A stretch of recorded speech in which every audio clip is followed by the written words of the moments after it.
Voilà. Et puis, du coup, on a quelqu'un qui va pouvoir venir nous en parler, M. Tremblay, qui nous fait l'honneur et le plaisir. Il est venu de Paris aujourd'hui, spécialement pour nous parler donc de l'importance de ces liens. Merci, bonjour à tous et à toutes, Monsieur le maire de Beuzeville, Madame la coprésidente de la commission, chère Chantal, chers collègues ici à Québec, Monsieur Racine et Barrette, bonjour à tous. C'est un très grand plaisir pour moi d'être ici aujourd'hui. Merci pour l'invitation et aussi de m'offrir cette prise de parole. Donc, on m'a invité à répondre à la question que vous voyez, quelle est l'importance pour les Québécois du tourisme de mémoire.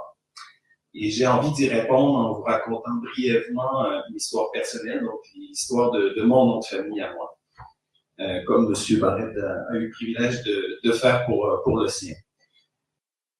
Mon nom de famille, Tremblay, vient de Normandie aussi, donc plus précisément du Perche normand. Si vous fréquentez un peu le Québec ou que vous connaissez un peu le Québec, c'est un patronyme qui vous est assurément connu, car ce nom est loin d'être exceptionnel. En fait, c'est son histoire qui l'est. Car c'est un seul Tremblay, Pierre Tremblay, qui est né en 1626 dans la petite commune de Randonnée dans le Perche, qui est parti vers la Nouvelle-France pour s'y installer en 1647. Il s'est marié avec Ozanne Achon, qui est originaire de La Rochelle, donc on parlait de cette région aussi plus tôt. Pierre Tremblay est à l'origine de la plus grande famille du Québec.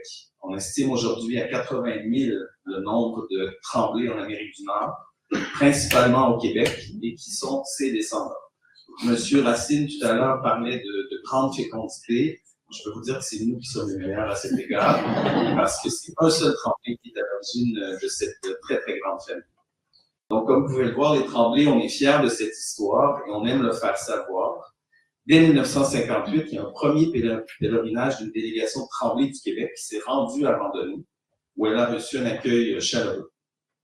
Cette même année fut inauguré un monument à l'Ange Gardien, tout près de Québec, le village où s'est installé Pierre Tremblay pour y fonder sa famille.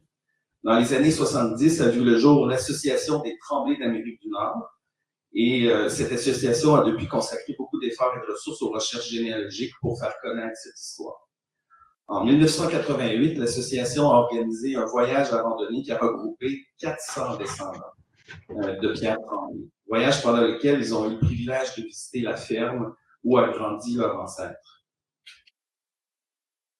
L'Association des Tremblay a depuis financé l'installation d'une stèle près de l'église de Randonnée en hommage à notre ancêtre.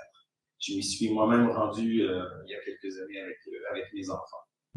Donc, c'est mon histoire personnelle liée à mon patronyme, mais je peux vous dire que plusieurs Québécois connaissent leur histoire liée à leur nom de famille.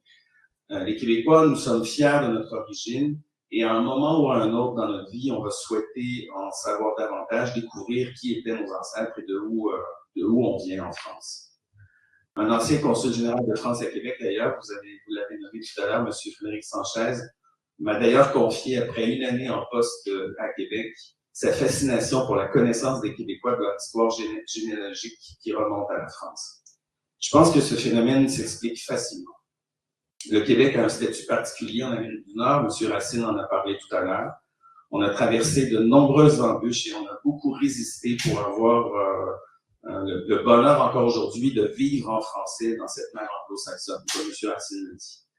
Nous sommes aujourd'hui toujours aussi fiers de faire vivre en Amérique du Nord cette langue de nos ancêtres. C'est sans doute cette unicité qui nous rend curieux et qui nous rend curieux de mieux connaître d'où on vient et de rendre hommage à ceux et celles qui ont construit en fait cette nation unique et résiliente que représente aujourd'hui le Québec.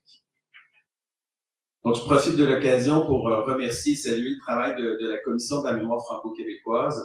Merci à Chantal Moreno, coprésidente ici en France, à M. Racine et Barrette également, ainsi qu'aux concepteurs de ce beau projet.